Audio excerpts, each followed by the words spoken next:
अच्छा, आज के टॉपिक में हम लोग क्या देखने जा रहे हैं, बूट स्ट्रैप का ओवरव्यू करेंगे और जो है ग्रिड लेआउट पढ़ेंगे। हमारा एक टॉपिक रहता था ग्रिड, ठीक है। वो किस लिए यूज़ होता है, जैसे हम लोग फ्लेक्स बॉक्स यूज़ करते थे अपनी वेबसाइट को रिस्पॉन्सिव करने के लिए, इसी तरह हम अब ग्रिड यूज़ करेंगे। मतलब यूज़ केसेस होते हैं, ऐसा नहीं है कि फ्लेक्स छोड़ के ग्रिड यूज़ करनी पड़ती है, बट हमारे पास यूज़ केसेस होते हैं जहाँ पे कहीं हमें ग्रिड की ज़रूरत पड़ती है, कहीं पे फ्लेक्स की ज़रूरत पड़ती है। वो हम डिस्कस करेंगे। सबसे पहले एक फ़ाइल बना लेते हैं।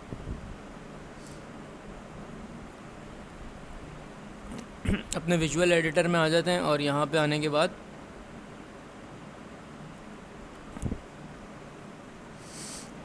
हम इंडेक्स की एक फ़ाइल क्रिएट करते हैं HTML की।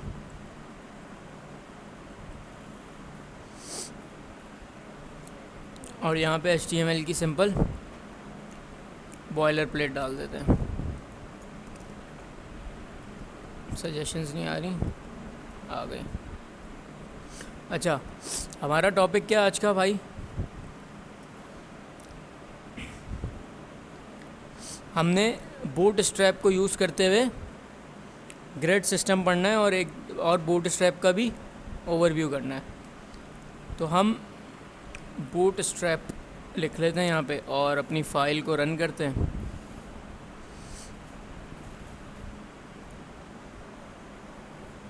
ठीक है, ये हमारे पास हमारी फ़ाइल चल गई। अच्छा, बाय डिफ़ॉल्ट आप देखो कि इसका टेक्स्ट स्टाइल जो है हमारे पास किस तरह से आ रहा है, और टॉप ऑफ और लेफ़्ट पे हमारे पास कुछ मार्जिन आती हैं और बाय डिफ़ॉल्ट कुछ पैडिंग्स भी आ रही होती हैं।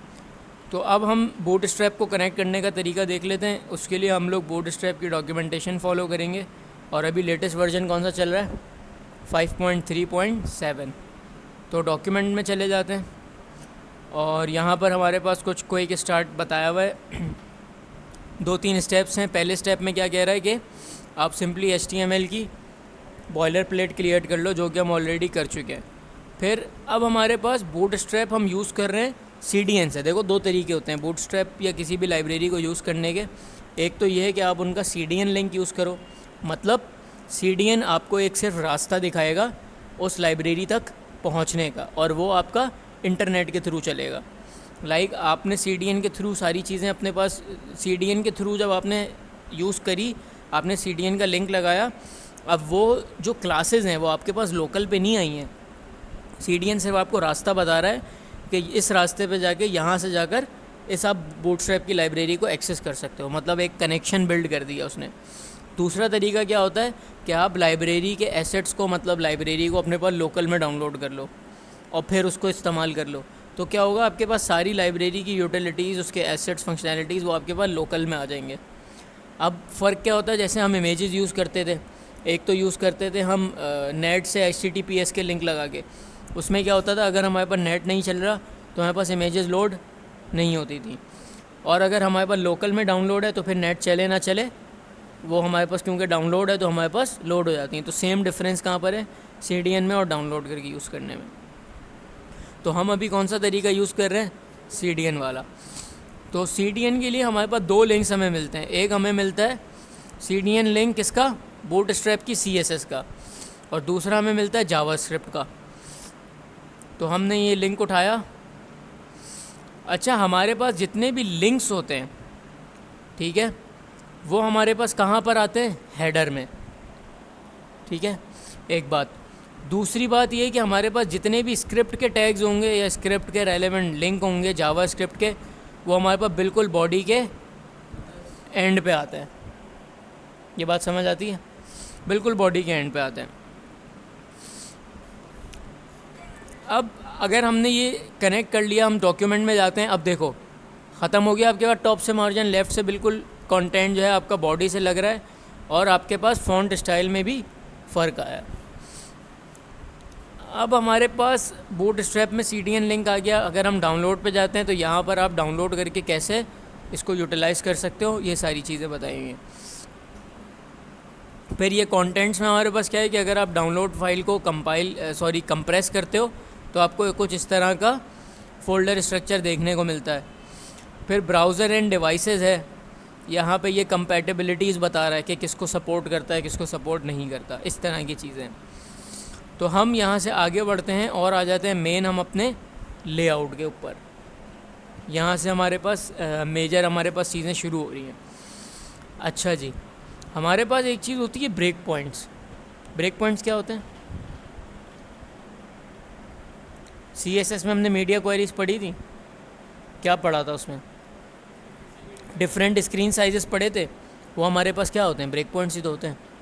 मतलब हम डिफरेंट स्क्रीन साइजेस के हिसाब से अपनी वेबसाइट के लेआउट को चेंज करते हैं। अब यहाँ पर कोर कॉन्सेप्ट्स क्या बताए हुए हैं इसके? Break points are the building blocks of responsive design. फिर use media query to architect और CSS by break point, mobile first responsive design is the goal.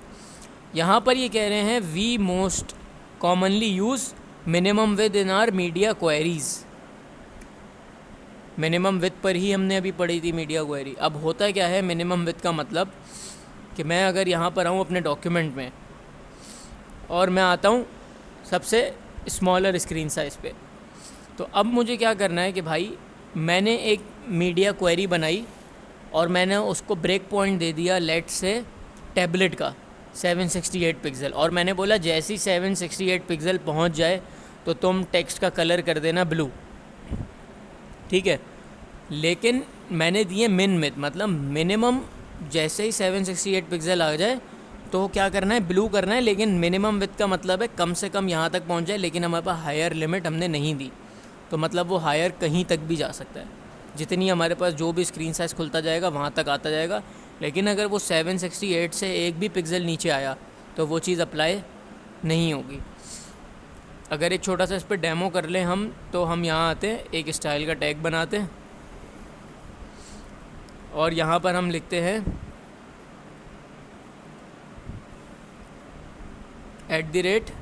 @Media और इसमें दे देते हैं मिनिमम विद 768 पिक्सल, ब्रैकेट्स बनाते हैं और हमने H1 दिया हुआ है तो H1 को कॉल करा और हमने दे दिया कलर ब्लू। कब होगा?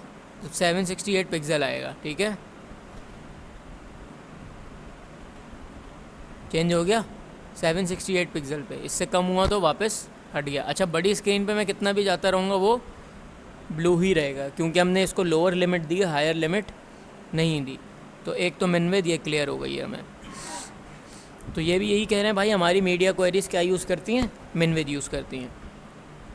अब हमारे पास ब्रेक पॉइंट्स एक तो ये होते हैं जो ब्राउज़र के होते हैं, जो ब्राउज़र ने बनाए हुए हैं स्टैंडर्ड।